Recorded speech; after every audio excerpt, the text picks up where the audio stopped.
Shrek is love. Shrek is life. And Shrek is also a multi-billion-dollar franchise of movies, park rides, books, video games, merch and a Broadway musical, as well as a pile of parodies of varying quality and levels of insanity. The first game most did appear are more likely to change main character's model to Shrek, or maybe CJ. But as is often the case with cult movies, Shrek could have turned out very differently. Without caustic jokes, without Fiona and Lord Farquaad, but with a fire-breathing ogre and merged into one witch sisters. But first things first. The story of Shrek began in 1990, when the book with the same name was published by William Steig, the famous children's author and cartoonist. Except for the title, however, it doesn't have much in common with the 2001 movie. The main character here is also a green ogre named Shrek, but in the book there is no villain. Shrek himself perfectly goes with this role, and there is no swamp by the way. Instead, according to the story, young Shrek is kicked out of the house by his parents to stop sitting on their ogre backs and finally continue the family business, that is, making havoc and fear wherever he appears. Shrek from book is a real green Terminator. Forget the grumpy but generally harmless ogre from the cartoon. This one can shoot fire from his mouth, his smell makes even the trees crumble, and when a snake tries to bite Shrek, it convulses and dies. At one point, even the weather itself, seeing the monster, decides to destroy him. Shrek is struck by lightning, but he just eats it. Shrek runs into a witch who tells him the future. You'll meet a donkey, he'll take you to a castle. There you defeat a knight and marry a princess who is even scarier than you are. That's exactly what happens in the book, except that on the way Shrek manages to steal a pheasant from some dude, easily defeat a dragon and ending up in a creepy room with 100 mirrors. And he also has a nightmare where he's hugged by children. Shrek is a very short book at only 32 pages, which takes illustrations taking up a large part of them.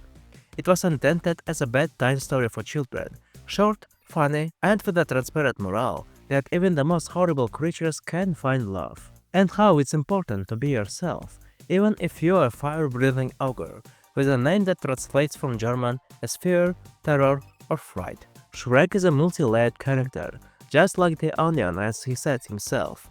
The process of creating him was also layered. The image of the angry giant ogre from the original book on the start, with each new sketch, he'd take on the different characteristics. Some parts fell off, and some parts fused with the character. In 1990, Steig's book was a hit and won several prestigious children's book awards. And already in 1991, story interested not someone, but Steven Spielberg himself. He bought the rights to Shrek and planned to make a traditional 2D cartoon on his studio Amblimation for the role of ogre, then planned to take Bill Murray, and the donkey was supposed to voice comedian Steve Martin. But it didn't work out. The project never got off the ground, and Amblimation soon annihilated itself, releasing only 3 films, the most famous of which was Balto.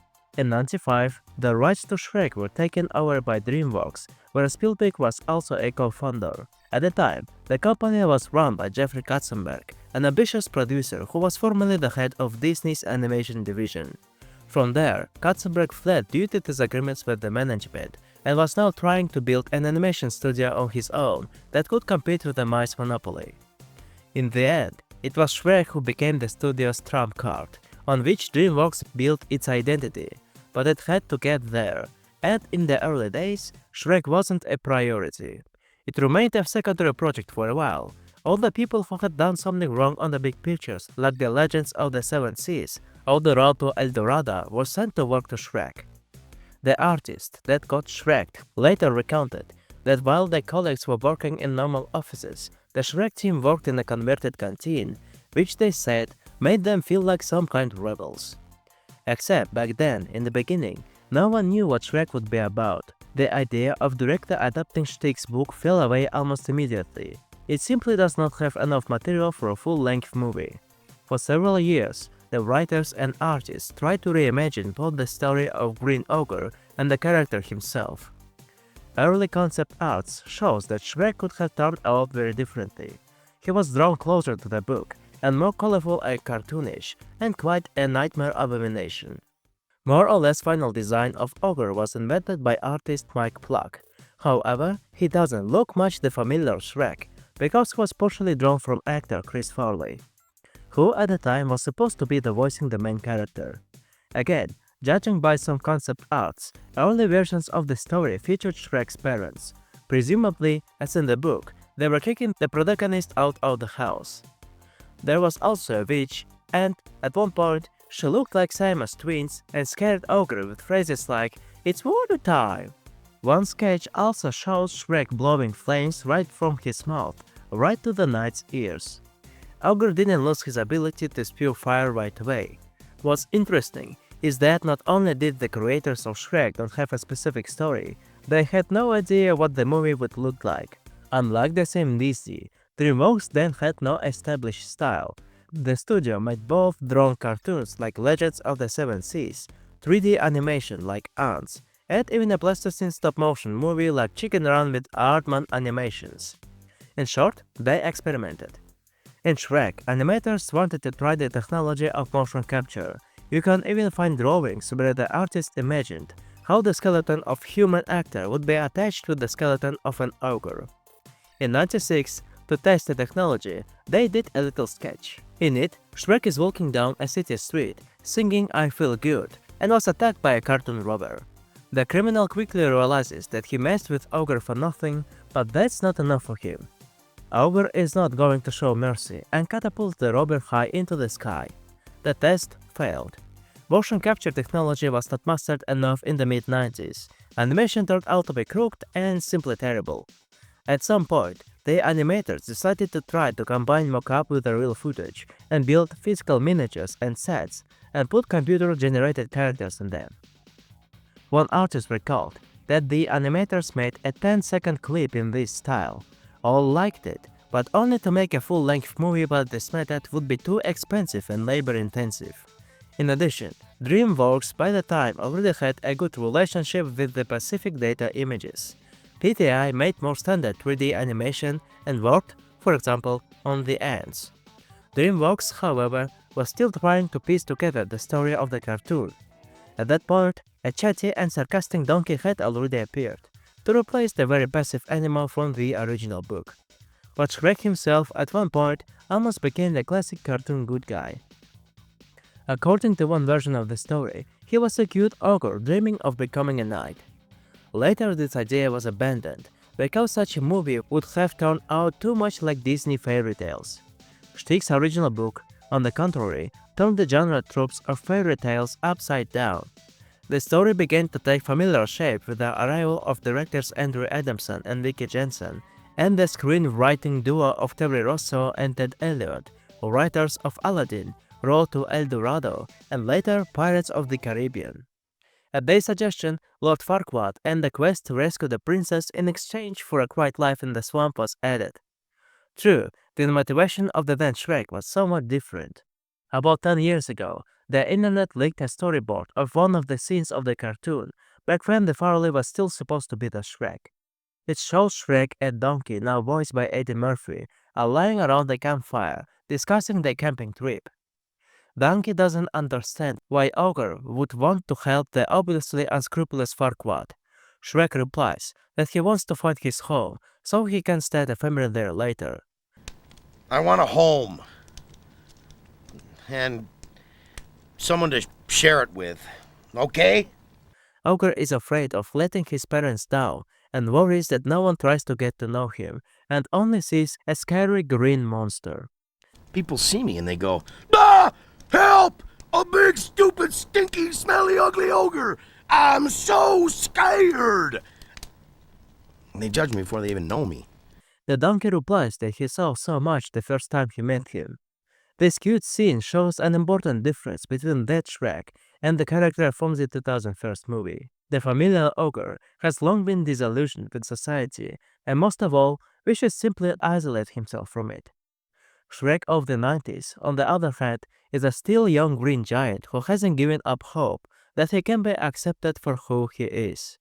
Vulnerable, sensitive, he dreams of love and family. As of this is a younger version of Shrek, who later had a bad thing happen to him that made him lock himself in the swamp. No one one did anything to me. Yes. Someone hurt you so bad. Someone hurt you many years ago. This Shrek was probably very much influenced by the personality of the voice actor Chris Farley. Farley was a star of Saturday Night Live, and in the 90s, he started playing leading roles in movies, including the successful comedies like Tommy Boy, Almost Heroes, and Beverly Hills Ninja. He suffered from self-esteem issues due to being overweight and worried that no one took him seriously because of his physical features. Farley's pain carried over into the animated Shrek. That early version of the character was a kind of reflection of how the actor felt at the time. Apparently, that Shrek would have turned out to be more emotional and vulnerable, but to find out for sure, alas, was not content. Farley died in 1997 from a drug overdose, having managed to record, according to various reports, up to 95% of the voiceover. Before DreamWorks stood a difficult choice, either to find ways to finish the picture without Farley, or to start the whole process of voiceover again. It was decided to do the second. The authors felt that to continue work without Farley would be at least disrespectful to the memory of the actor. Among the new candidates for the role of Shrek was, for example, Nicolas Cage, but the role eventually went to Mike Myers, Farley's SNL colleague. He brought with him a new version of the character. Shrek became a sullen working man who more than anything in the world just wants to be left alone. At the same time, Shrek changed his appearance and took the current image, no longer resembling the late Farley. And the film itself finally found its ironic tone, with references to pop culture hits like The Matrix, and in some places not at all childish humor. Do you think maybe he's compensating for something? That credit doesn't even go to Myers alone, though he did improvise a lot with the Eddie Murphy during the voiceover. Creators periodically made at the studio test screening of early versions of Shrek for Katzenberg, Spielberg, and a simple audience of focus groups. At one of these, the opening scene of the movie was shown to the audience, where Shrek reads a story and then rips out a page to wipe his coin slot. The whole burst into laughter, and at that moment, the authors of the picture received carte blanche to make Shrek into a full-blown comedy like something that would never have appeared in a Disney movie. Jokes were invented by the whole team. One of the artists took one scene, decided what would happen in it, and then, in front of the colleagues and even before Katzenberg, played out the episode, himself voicing all the roles. If his colleagues laughed, the joke made it into the movie. In 2001, Shrek finally reached the screens after 6 years of complicated production. The movie was not expected to make that good, because of the high level of experimentation, but it made almost $50 million worldwide, with a budget of only $60 million. Then it also won the first ever Oscar for the Best Animated Film. Before this nomination simply did not exist. Shrek has come to symbolize an era. Few other animated films of those years so accurately hit the zeitgeist. By the beginning of the millennia, people began to get noticeably tired of the classic Disney musicals, and here comes a movie that caustically shows the middle finger to the established canons. No original songs. Shrek takes out the toilet door on Smash Mouth hit and being set to the indie ballad by the Eels. The hero is a grumpy monster. The villain is almost literally the Disney itself, a theme park dwelling tyrant who bullies the fairy tale characters.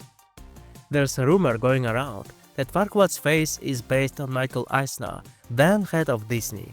But more importantly, behind all the postmodern gags and eccentric jokes, Shrek manages to tell a story that is in many ways more adult and touching.